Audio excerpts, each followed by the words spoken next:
American Sniper, based on the true story of Chris Kyle, the most lethal marksman in U.S. military history.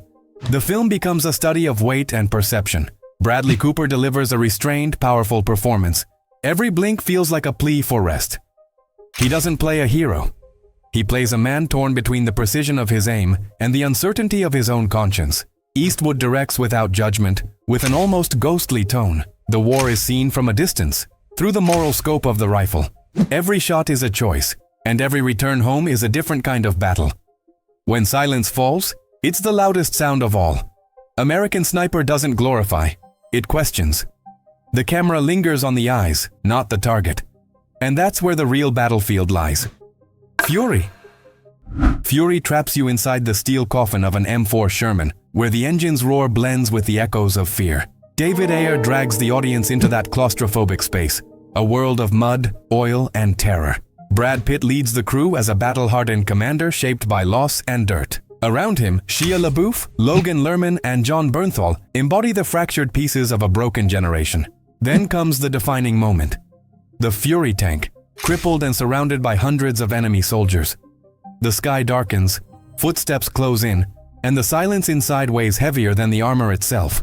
War Daddy chooses to stay, one against all. It's sacrifice as defiance. 5 men turning a steel tomb into a final trench. The sequence becomes a prayer of gunfire, courage, and resignation. When the guns fall silent, the tank exhales as if it had a soul. Ayer films the tank's interior like a confessional. Filthy, cramped, suffocating. Every burst of fire is a distorted prayer. Every death, a fragment of humanity scorched away. He understands that war doesn't forge character. It corrodes it, until survival is all that remains. And yet, amid the chaos and twisted metal, a faint glimmer of loyalty endures. A bond strong enough to defy hell itself. Lone Survivor. Based on true events, the film follows a team of 4 soldiers caught in a doomed operation in the mountains of Afghanistan. Mark Wahlberg, as Marcus Luttrell, carries the weight of survival, not as victory but as guilt. Every wound is filmed up close, every fall steals the viewer's breath. And then comes the unforgettable ambush. The 4 men tumbling down the mountain, slamming into rocks, trees, dirt. The sound of their bodies replaces the soundtrack. It's one of the most brutal and realistic war sequences ever filmed. The camera doesn't cut. It falls, rolls, and bleeds with them. Pain becomes tangible and heroism dissolves into the dry soil of Afghanistan. There, war loses its glamour and shows its true face, shared survival. Berg directs with raw honesty. There's no heroic score, only the sharp crack of gunfire and the echo of screams. The realism borders on unbearable, and that's what makes it human. The film understands that war, at its core, becomes something intimate.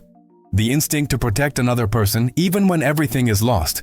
And in Luttrell's final gaze lies something beyond words, a blend of relief, pain, and reverence. Enemy at the gates. Jean-Jacques Annaud turns the Russian front into a silent arena where every breath could mean death. Jude Law is Vasily Zaitsev, the sniper who becomes a legend. Ed Harris, his German rival, is the shadow that follows him, a mirrored reflection of his own obsession. There are no armies here, only 2 sets of eyes staring through the snow. Then comes the film's defining moment. Zaitsev hiding among the ruins, watching Major Koenig's scope glint in a shard of glass. Time freezes. No music, no dialogue, just the sound of 2 men breathing and the faint crack of a distant shot. When the bullet finally lands, it isn't just the enemy who falls, it's the entire illusion of glory and ideology collapsing with him. A duel without victors, where silence becomes the final sound. Annaud's direction is tense and meticulous. The gunfire almost rhythmic, like a grim symphony. The film speaks of honor and propaganda, but also of loneliness. 2 men who might have respected each other if the world hadn't forced them to hate. Amid the cold, Rachel Weisz brings the human warmth that pierces through the frost of ideology. It's a story about marksmanship, but the true target is the human heart. The Hurt Locker. Catherine Bigelow does something rare. She doesn't observe war, she feels it. The camera sticks to the sweat, the trembling hands, the wires that could detonate at any moment. Every bomb defusal is a suspended breath, and Jeremy Renner, as William James, embodies a man who finds peace only in chaos. It's impossible to forget the scene in the empty street, the sun burning the horizon as James walks toward a belt of explosives. Time seems to stop. The sound fades, the air thickens, and every step becomes a sentence. It's the pure image of addiction. The higher the risk, the more alive he feels. When the explosion comes and the silence returns, the audience realizes the danger never truly ended. It just changed shape. The film doesn't look for heroes. It shows a soldier who needs danger to feel alive. Outside the war, he doesn't know what to do with his hands. Inside it, he's almost a god. Bigelow shoots with the urgency of someone who understands that the battlefield doesn't end with the mission. It lingers in the mind. The explosions are metaphors for something larger, war as habit, trauma as routine. Black Hawk Down. In Mogadishu, 1993, war ceases to be a front and becomes a maze. Ridley Scott turns a military operation into a living nightmare. No heroes, no glamour, only the relentless pulse of survival. The streets of Somalia are filmed like a living organism. Every corner a trap, every shadow a scope. It all begins with an unmistakable sound. The Super 6-1 helicopter being hit. The impact, the spin, the crash. The camera falls with it, and the viewer feels the ground rising fast to meet the inevitable. From that moment on, the film never slows down. It's a continuous descent, a breathless siege. Every rescue attempt is swallowed by the chaos of the city, and every life saved seems to cost another. It's war reduced to what it has always been, a chain of mistakes inside a tragedy foretold. The thump of rotor blades fuses with panic, trapping the audience in the same whirlwind as the soldiers. Josh Hartnett and Eric Bana lead a cast that seems worn out just by existing. It's a film about confusion as the essence of combat, where every shouted order is devoured by dust. The cinematography borders on documentary realism. The camera runs, stumbles, and breathes alongside them. Modern warfare is born here, senseless, borderless, and without escape. Letters from Iwo Jima. While the West grew accustomed to telling stories of victory, Eastwood did the opposite. He gave voice to those who knew they were doomed. The film is a letter written in sand and blood, sent from a forgotten corner of history. Every Japanese soldier here fights not for glory but for honor, for memory, for the chance not to vanish. One image captures it all. Men digging trenches into the dark sand, writing letters to their families before the final battle. Hands stained with earth and ink. General Kuribayashi staring out to sea, knowing no ship will come.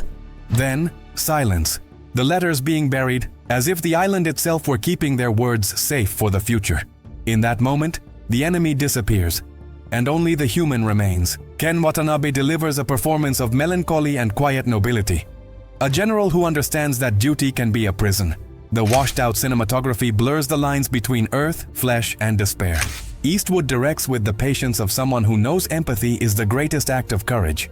The letters, later discovered to be real, serve as voices from beyond. Men who knew the end was certain, yet still chose to write what they felt. Dunkirk. Christopher Nolan turns the rescue of 400,000 soldiers into a broken clock where every second costs a life. There are no heroes giving speeches, no cartoonish villains, only the sound of the sea, the relentless ticking, and fear moving in waves. Nolan plays with time itself. Land, sea, and air unfold across intersecting timelines that bend and overlap, forming a symphony of pure tension. Hans Zimmer's score pulses like a collapsing heartbeat, and every breath feels counted. Then comes the moment of catharsis. Civilian boats appearing on the horizon like mirages of hope. Fishermen, fathers, sailors, ordinary men sailing straight into hell to save strangers. The music swells, the clock slows, and for the first time, silence sounds like redemption. It's the moment when the impossible happens. War gives way to humanity. Hoyte van Hoytema's camera turns faces into landscapes and the empty sky into a constant threat. Nolan films heroism as something intimate, almost wordless. A soldier who doesn't run, a pilot who doesn't return, a civilian ship that simply keeps moving forward. Hacksaw Ridge. Desmond Doss, played by Andrew Garfield, doesn't carry a weapon.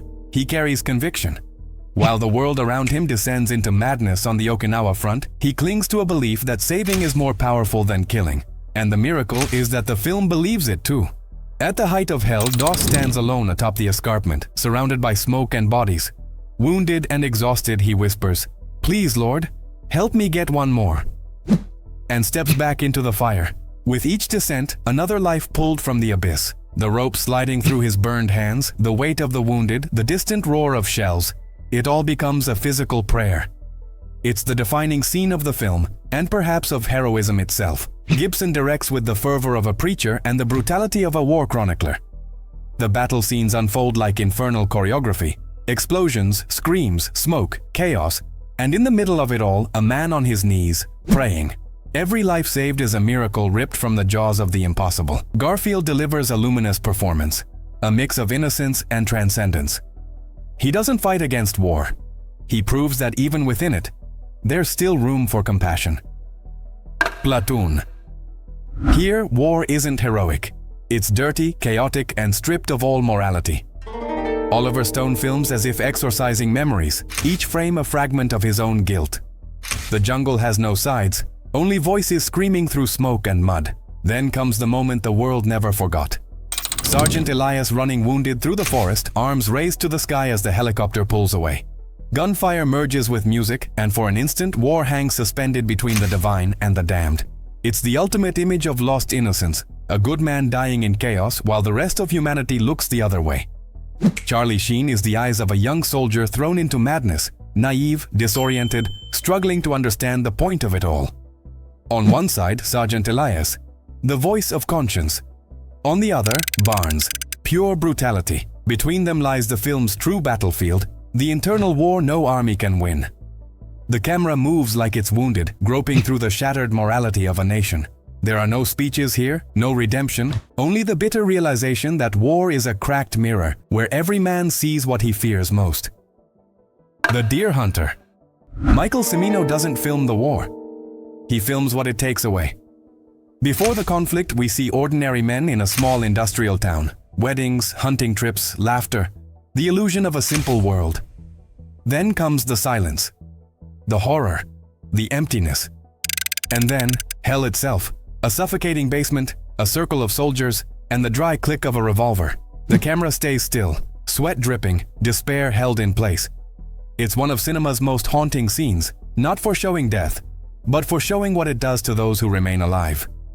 The game is simple: one chamber, one bullet, and hope shrinking with each spin. Robert De Niro, Christopher Walken, and Meryl Streep form a triangle of shattered humanity. Each responds to trauma differently. De Niro clings to dignity, Walken loses himself to the roulette of death, and Streep, quiet, tender, becomes the memory of a home that no longer exists. The infamous Russian roulette scene is more than tension.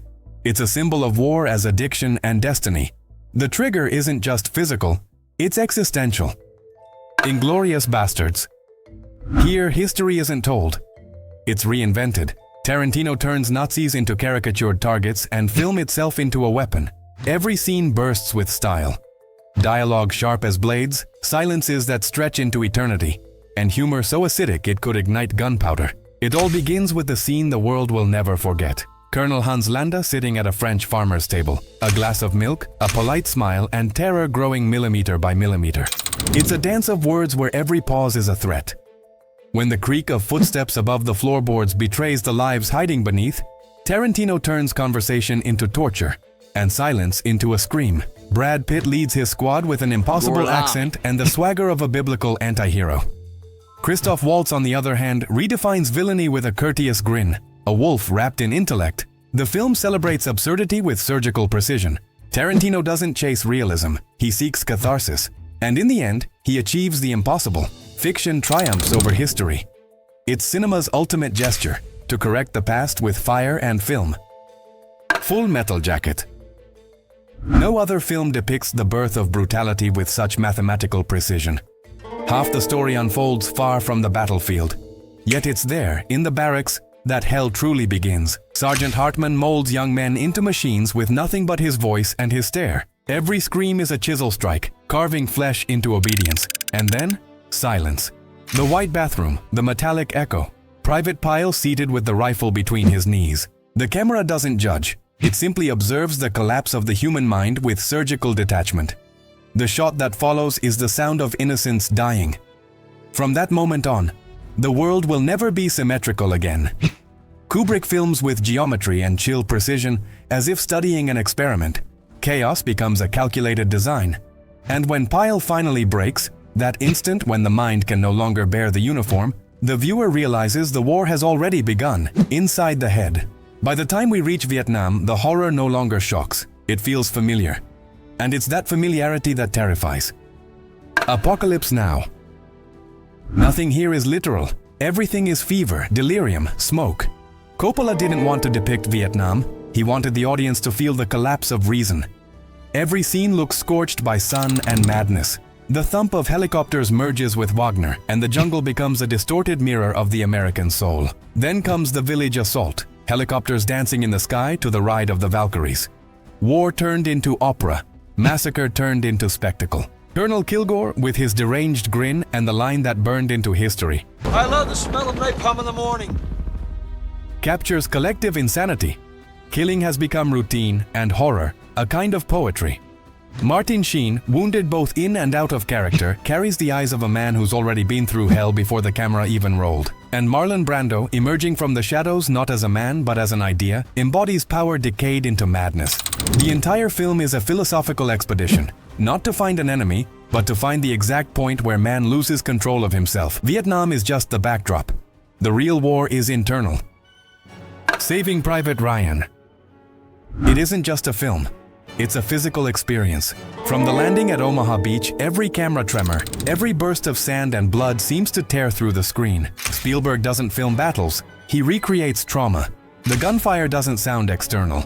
It comes from inside the soldier's mind, trapped between duty and the instinct to survive. The Omaha sequence is hell laid open before us. Men torn apart before even reaching the shore, the sea stained red, the dazed stare of a soldier clutching his own severed arm. It's the moment cinema stops being entertainment and becomes testimony. Tom Hanks leads it all with painful calm, the look of a man carrying an entire army on his shoulders. His performance is the film's heartbeat, weak, steady, human. Spielberg's direction borders on the documentary, a delirium of realism that redefines what cinema can do with memory. Every shallow breath, every silence after an explosion reminds us that survival itself is a kind of wound. And the cruelest detail, all this violence unfolds for one man, a brother to be saved so that others may die. If you want to help build the next list, drop your suggestion in the comments, or even share your praise, critique, or anything in between. Your feedback shapes the next mission, so hit like, subscribe, and I'll see you on the next operation.